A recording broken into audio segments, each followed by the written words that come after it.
Yung Fiber Fairy, it started as a cafe. It started in September 2023. But as a business, sa crochet event, it started 2022. So we joined conventions first, art events, and then eventually we made this cafe. I started crocheting when I was 9 years old, and then eventually my simple work became more ambitious.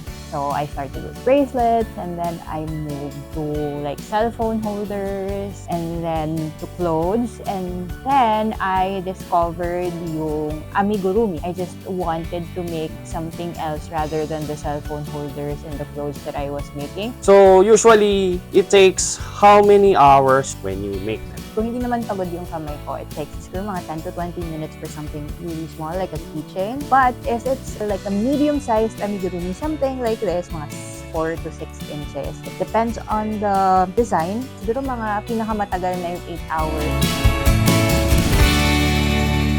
Hobby talking!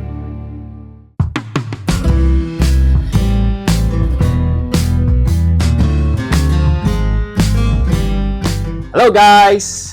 Welcome po sa ika-6 na episode ng Hobby Talking. At ngayong episode, may kilala natin ang isang hobbyist na kung saan ang hobby niya ay gumawa ng mga amigurumi plushies. Hi guys! Ako po si Marie. Ako po yung owner and curator ng Fiber Fairy Pilipinas. So yan. So hi Ma'am Mary. Hi. Thank you po dahil you allowed me to feature you in this episode. You're welcome. Ayan. Malalaman natin sa interview kung ano ba ang itong amigurumi hobby na to na ginagawa ni Ma'am Mary. Ayan. I started crocheting when I was 9 years old, and then I used it to have extra funds for myself kasi kulang yung baon, and then eventually my simple work became more ambitious. So I started with bracelets, and then I moved to like cell phone holders, and then to clothes, and then I discovered yung amigurumi. I just wanted to make something else rather than the cell phone holders and the clothes that I was making. So I started forming toys with yarn. Alam ko yung Japanese word na amigurumi. Pero ano ba ang ibig sabihin ng amigurumi? Okay, so yung amigurumi is the art of making small animals using yarns. Ayun. Japanese term siya. So, to clarify, ang amigurumi, there are two words. Ang ami means the tied strings. Tapos yung gurumi ay galing sa salitang nui-gurumi na ibig sabihin ay plushie or plush doll. So, yun yung words ng ami tsaka gurumi. Kaya amigurumi. I had this as a hobby first, and then further down the line, I started joining conventions. So my first convention was NextCon 2 in MOA, and then I kind of laid low with events, joining yung mga artist tables on different indie organizations, but mostly puro commission orders yung ginagawa ko. To make amigurumis, you basically need first the crochet skill. Second is the crochet hook and the yarn, and then you also need the stuffing, which is the polyfill or fiber fill, which you put inside of the yarn, and then you also need yung other accessories. If you need to put the eyes, you put in the eyes, and yung basically anything. You can use felt, which is yung parang cloth that you can put onto it, but pinaka-basic is your crochet skills, yarn, and the hooks. The yarns that I used before were mostly surplus yarns or yarns that I would buy sa bookstores. Pagdating pala sa paggawa ng amigurumi plushie, ikaw ba yung gumagawa ng sarili mong pattern or nag-outsource ka din ng mga patterns sa ibang artist na gumagawa ng mga amigurumi plushie? So, when it comes to the patterns, it depends because I also do commission works. So, if it's commission works, if it's like an original character, syempre wala kang pattern on the internet because it's an OC. So, I resort to like doing things what we call freehand. Pag freehand, kinakapa mo siya, so wala ka talagang pattern. But I also like support a lot of Filipino pattern makers. So they have their shops on Etsy and Coffee, and I support them by buying their patterns. And I also like buying patterns, not just for amigurumi, but also for crochet clothing also. There are also Filipino pattern makers on YouTube also. They also have patterns on Instagram, Pinterest, and ano pa ba? TikTok actually meron din. So, na-notice ko pala yung mga patterns ng amigurumi plushies. Usually, hindi sila yung mga diagram design. Mostly, ano siya, yung mga worded na pattern na step by step. Is that true? Actually, there are two kinds of patterns when it comes to crochet, not just amigurumi. Yung written, which is what you said, yung naka-paragraph, and then the diagram, which is naka-picture. We actually have books in the cafe that has like either of those.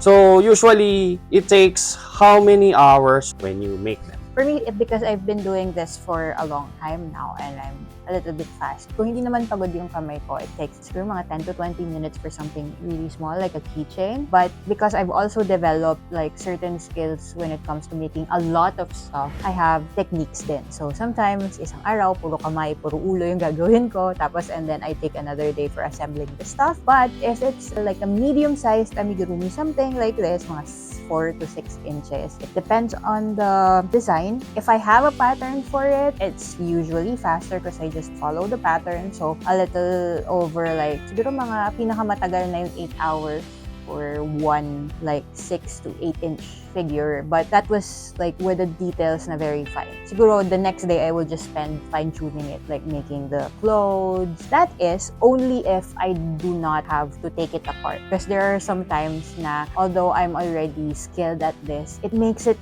difficult to make one piece kasi you would still have to disassemble it kasi hindi mo gusto yung itsura, you don't like the shape, you don't like the color. So pagka ganon, medyo tumatagal ng konti. It takes more than siguro mga 3 days, 4 days for a single piece pa lang. Pero if it's like a no-brainer piece, I can do it in like 4 to 6 hours, ganun, pag simple lang. Oh, so ganun pala katagal. Something like 8 walking hours yung ano? Yes, parang ganun. Oo. Yung paggawa ng amigurumi plushies. Oo.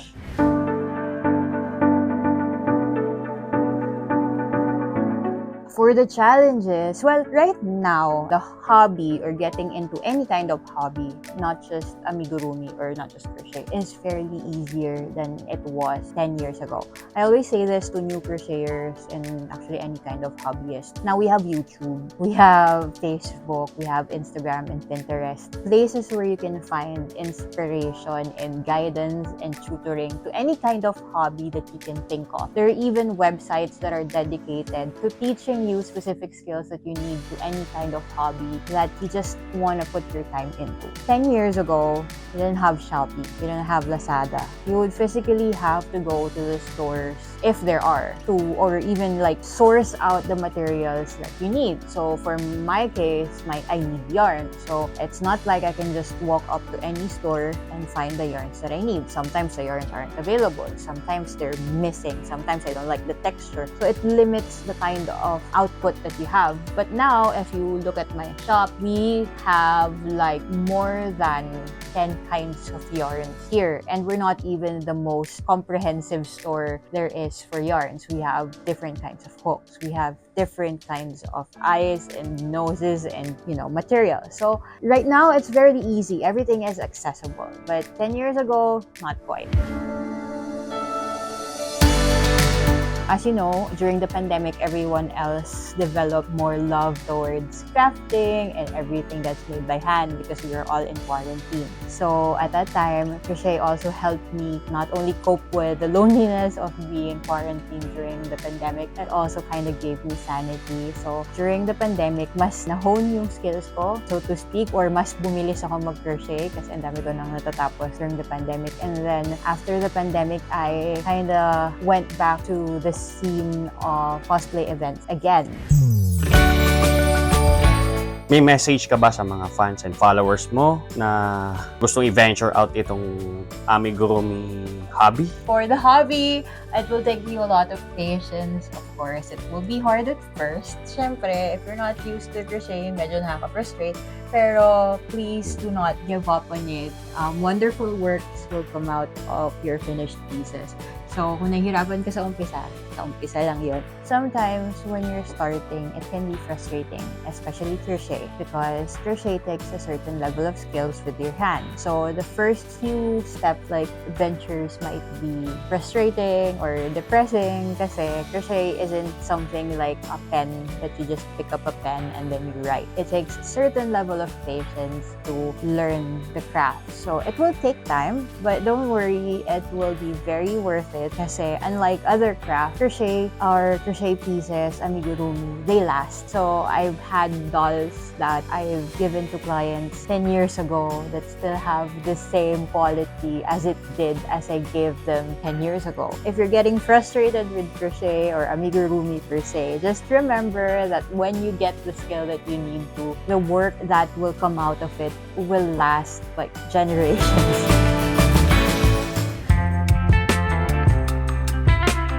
Yung Fiber Fairy, it started as a cafe. It started in September 2023.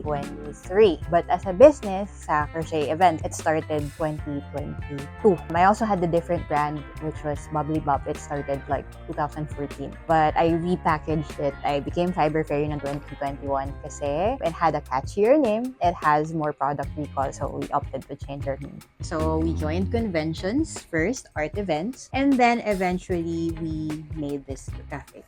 Nagpa-participate kayo dahil sa mga local conventions Yes. under a different name. And then it Before, was rebranded. Yes.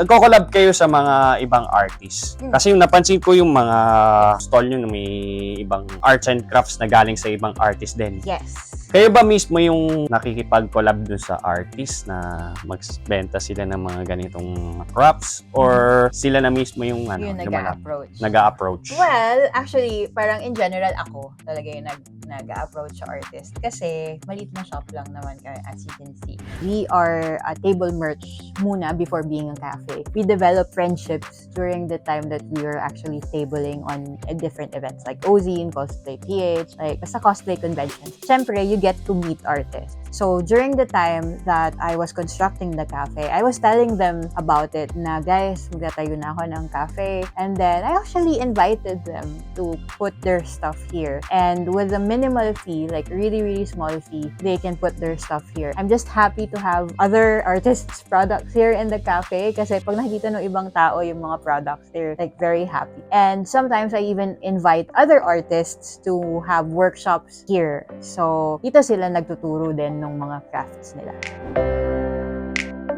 Our cafe has limited menu options. Hindi ganun ka-comprehensive yung menu namin. That is why, parang feeling ko lahat ng food na sinaserve namin dito, pili. Ang pinaka-best seller namin is, right now, the butterbeer and also the potions that we have in the shop. Kasi may theme yung other drinks namin. I'm also a Harry Potter fan. So, yung ibang drinks ko dito, parang inspired by Harry Potter.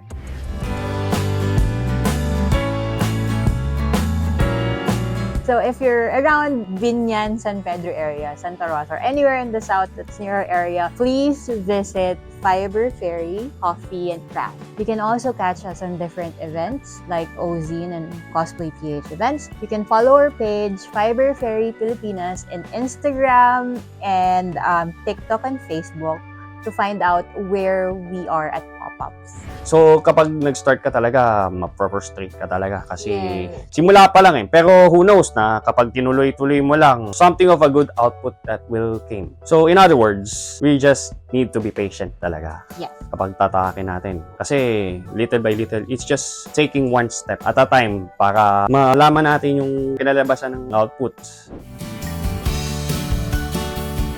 Nalaman na natin kung ano yung sa hobby Ma'am Mary dito sa Fiber Fairy. Para doon sa mga hobbyists na or mga aspiring hobbyists na gustong i-venture out itong Amigurumi hobby, you can visit her page na Fiber Fairy Pilipinas. Nasa video description lang po yung link URL na papunta sa kanyang Facebook page. Sundan nyo lang po yun, tapos kayo na po mag-usap about this. May mga hobby talaga na talagang pinaghihirapan talaga to achieve your dreams. Tapos may mga hobby din, tsaka passion na kumikita din ng pera na for our personal needs or kung gusto nating makatulong sa iba. So, for my case do sa hobby ni Ma'am Mary na Amigurumi plushie, ang masasabi ko lang na yung hobby na ito is not just earning money talaga. But ito ay nag-earn ng parangal, recognition, and awards. So hopefully may natutunan po kayo ngayong episode na ito. Ano nga ba ang kwento ng iyong hobby?